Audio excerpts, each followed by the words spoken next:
Gundam The Witch from Mercury is the latest in the Gundam franchise, starting its initial run in 2022 and being around its midpoint as of this video. It's been very popular for its characters, the eye-catching mech design, and the soundtrack. The opening to this Gundam, known as either Shukufuku or The Blessing, has also quickly climbed into the ranks of one of my favorites in the entire series, being made by the J-pop duo Yoasobi. While it's not the winner from Stardust Memory or Flying in the Sky from G Gundam, it's really a great OP out of, honestly, a series with nothing but great OPs, and sets the tone for the distinctly different musical palette that the show utilizes through its run.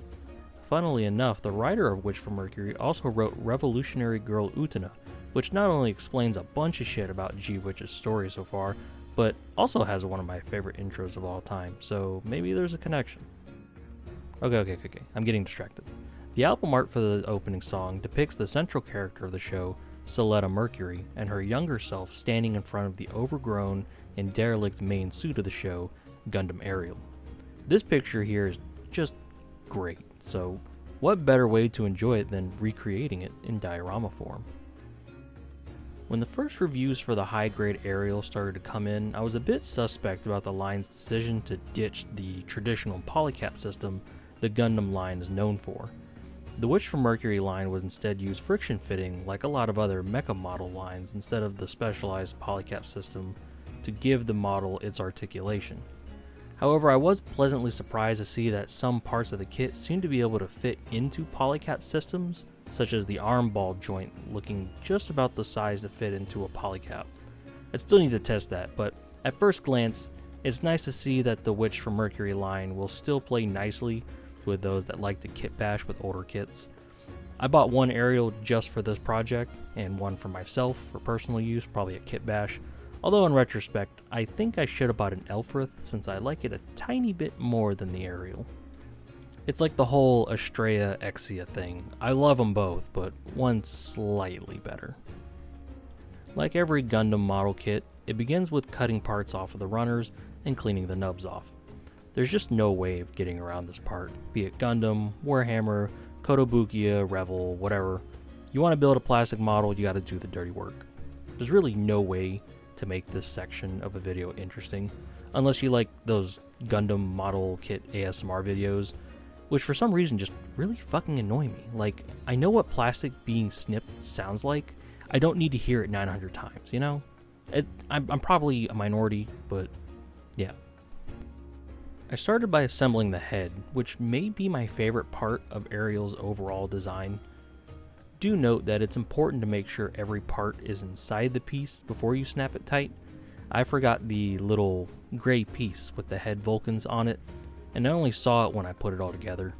I was able to open it back up, although I did crack the piece a tiny bit when I did, but if I had used plastic cement, I would have just been fucked entirely, so make sure you're paying attention when you build your models. With the simplicity of a Gunpla kit, it's kind of a redundant point to keep going into detail how each part was assembled. However, it's important to know that due to the position of the diorama, I only had to construct the head, torso, and upper arm portions, leaving me with some forearms and a lower body to use in the future for something. When parts were assembled as needed, I went to lock articulated joints in place with cement and glue just to keep the model solid and steady, so I wouldn't have to fiddle with anything while painting. One thing I do want to draw attention to are these specifically casted pieces on Ariel's chest that they specifically tell you not to cut. These are genuinely gorgeous pieces of plastic, and I'm amazed how Bandai even keeps pushing the envelope like this. First it's entire articulated limbs on runners, then it's multi-layered plastic bits for skin tones, and then stuff like this. I don't know how they do it. I will question the instructions though. When I broke off this piece as intended, because you can't cut it, I was left with a white stress mark on the upper region of this piece. And while it did disappear in the panel lining phase as it sucked up a little bit of the black ink, I have to wonder if my technique was wrong, or if this happens to other people, if this is a common problem. Nevertheless, the piece is just so cool looking in general. I know the Ariel is technically powered down in the artwork, but I love this piece so much that I had to deviate slightly and make my aerial powered on just to have these visible to some degree. While most of the kit didn't need a lot of work outside of the dumb marks, the shoulders did have some visible seams on them that I filled with super glue before sanding down. Super glue is a great lazy man's gap filler, but only if you paint over it at some point, especially with the colored plastic of Gunpla kits. Other than that, I continued to work through removing nubs and sanding them smooth, taking extra time and care to get everything looking nice, since I only technically had half of a model to worry about anyways. I figured I'd just put a little more TLC into it. From here, I thought it was looking pretty good. Nice and solid due to all the locking joints as well. As soon as I finished the backpack, I was ready to move forward with the base. For the base of the diorama, I went with this inch-thick styrofoam. I had planned on using this soft basswood as the backdrop and as side panels because I had it around for some reason. So I started with a 4-inch square block. The thickness of the wood ended up making the final dimensions about 4 1/4 inches wide, but if you've seen my other diorama project attempt, you'll know that this inaccuracy is pretty on brand for me. I also ended up trimming off about 1/2 inch from the front and back to reduce the base's thickness and the amount of flock I'd need in general. I gouged 3 holes in the foam for the aerial to rest in and cut my basswood panels out, taking care to sand the edges to clean it all up. After giving Ariel a coat of gloss varnish, I moved to panel lighting the model with a gray and black Tamiya panel liners, cleaning them up with a thinner after it all dries for about 10 minutes. Next, I jumped out of order and threw a base coat of brown onto the base. I learned my lesson from my previous diorama, so no green on the dirt instead of brown like a dingus, but this was a pretty moot point, as I ended up just throwing basing material over it at some point anyways to hide the styrofoam texture. When it came to painting the aerial, I knew the flocking would cover most of the larger clumps of overgrowth on the model, but I wanted to paint the model underneath to help sell the illusion of a mossy sheen over the surfaces, if that's the right word. To do this, I used a fairly standard green, mixing in blue for shadowy areas and yellow for the higher, brighter parts where the sun would hit. I used a makeup sponge to pull up spots on the model just before it dried all the way. This gave the surface a really nice blotchy effect and would really help on the spots the flocking would miss, creating varying degrees of overgrowth over the model. I also used my bluish green for coloring deep recesses like the inside of the shoulder area and most of the lower crevices on the model.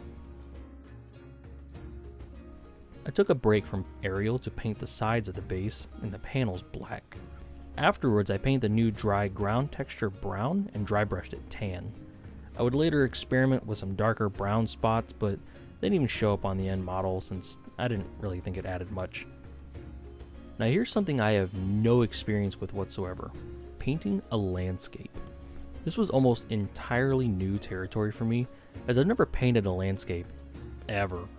But I thought back to the great Bob Ross for a workflow.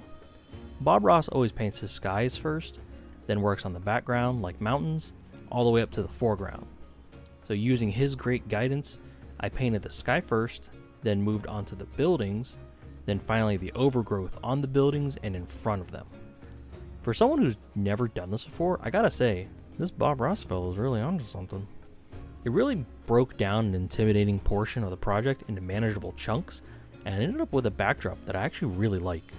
It was definitely the part that I dreaded the most going into, but coming out of it, I was really glad I gave it a try. With the base and backdrop all painted up, I returned to Ariel for the flocking stage. This was a tricky part, as I knew there had to be a balance between the model's original colors, the various layers of overgrowth, and where plant life would logically grow according to the natural lines and crevices of Ariel's figure. I started with a fine green flock and moved up to a coarse flock, trying to find a balance between stylized and logical plant growth locations, putting the coarser flock in portions of the model where water would most likely pool up after a rainfall. When everything was where I wanted it, I secured everything in place once more with watered down Mod Podge and dusted some light green flock over it as a matte varnish cured to lock that dusted layer on just long enough while I worked with it more. And now onto the base. I preemptively glued Ariel into place before realizing that it'd be a lot easier to flock with this with her out of the way, so I just tore her back out. For this job, enter my new static grass applicator. Yes, it is from China, and yes, it is cheap, but it did the job. I mixed some Army Painter Highland grass in with this dark green flock that just kind of came with the applicator, and did a test run on the cut off parts of the base I mentioned earlier. It seemed to work just fine, so I went at it, using a paper plate to catch all the flock for easy cleanup. Note, as part of this cleanup, I accidentally electrocuted myself with the built-up electricity in the applicator, even after I took the batteries out. The current traveled up my left arm, across my chest, and shocked my right shoulder before, dissipating or getting bored. It was just a case of a mixed-up workflow, as I had it all planned out and then I just messed up, but please be careful about electricity in general. I'm normally very wary of electricity in particular, but, accidents happen. I zapped myself a few days ago, and my shoulder is still a little sore a few days after, but yeah, in general, safety is for fucking nerds, except electrical safety. After locking in all of the flocking with watered down Mod Podge, I sprinkled some of the various flockings over the grass to break up the monotony, slapped on the panels, and called it done. So that was the process for the Witch from Mercury diorama. I'm really happy with how it came out in general. Eventually I may even retrofit this thing to hang on my wall like my previous diorama, but I'm not in a rush to do so in general. I really enjoyed assembling the parts of the HG Ariel that I did, or at least half of it, It's so funny to build older high grades, then seeing how much the kits have progressed over 10, 15, 20 years. While I did like the Ariel, the more I looked at it, the more I thought I should have just ordered an Elfrith, so I may do a sell and swap and get an Elfrith. I would love to see it painted up in certain colors I had in mind, but, I'm getting distracted. I'm glad I got a static grass applicator, as, not even just for dioramas, but my Space Marine Armory is based on green grassy bases, so it'll help going down the line. Although in the future I'll be more I'll take proper precautions. I don't want to tase myself every time I have to use this fucking thing, because I've only got 2 shoulders. After the second one, I don't want the same one to get tased twice. It's gonna hurt. Taking a bit to ramble about Witch from Mercury, it's been enjoyable so far. I've been slowly rewatching older Gundam shows I haven't watched in over a decade. There are not a lot of Gundams I haven't watched, and recently I went back to watch War in the Pocket because it was Christmas. War in the Pocket, Christmas, it works, and I'm preparing to watch Victory Gundam again. It's been a long time. I see a lot of people talking about a conflicting tone in G-Witch's story, like it's happy and cheerful one second and super grim in the next. And I will advocate that it's certainly not the first time Gundam has struggled with this, as going from Zeta to Double Zeta is the universal tonal train wreck that people mention. I will admit though that if you're not used to Tomino style bipolar schizo mood changes, it's gonna turn you off. I get it. However, I'm not gonna cast my judgment on the whole show yet, as we're only halfway through this season, and I kind of suspect there's gonna be a season 2 because of how popular it is. At the current rate it's going, I don't think G-Witch will be in my top favorite Gundams of all time, but I'm eager to see where the story goes at least. I don't hate it. It's not Zeta. I actually like it. Sorry, Zeta. You can be super influential, but you're also a fucking slog, so, sorry. I do love the characters in G-Witch so far, especially Choo-Choo. This might sound weird, but I'm, very fond of, vehemently prejudiced characters. Just the most racist motherfuckers you've ever seen. I like seeing the events of the story turn bigoted assholes into, more level-headed, open-minded people. And it feels like it gives the story beats even more weight when it happens. This is an event major enough to change this person in this way, This person is comically racist or bigoted, but after a while they come to terms with the people they reject and maybe even become friends with them, and that's wholesome shit, dude. But yeah, we'll see how G-Witch unfolds in the second half of its season. I'd love to make some more Gundam and Gunpla content in 2023, like, I don't know, ranking my favorite shows or tier lists or something. I don't know, just something small on the side, but given that Bandai is very strict when it comes to Gundam footage, and I've certainly had that struggle with them already, those dumb fucks, we'll see how that goes. For now, I'll wrap up the first project of the new year with one last thing.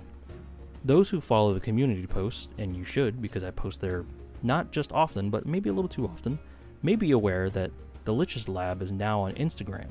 So if you're interested in seeing work in progress photos, old projects, or just random shit, follow me there. I can't promise I'll post regularly, but I'll try my best, guys. I'm not a social media person in general, but I'll try for you guys because I like you. But anyways, thank you for watching. Take care.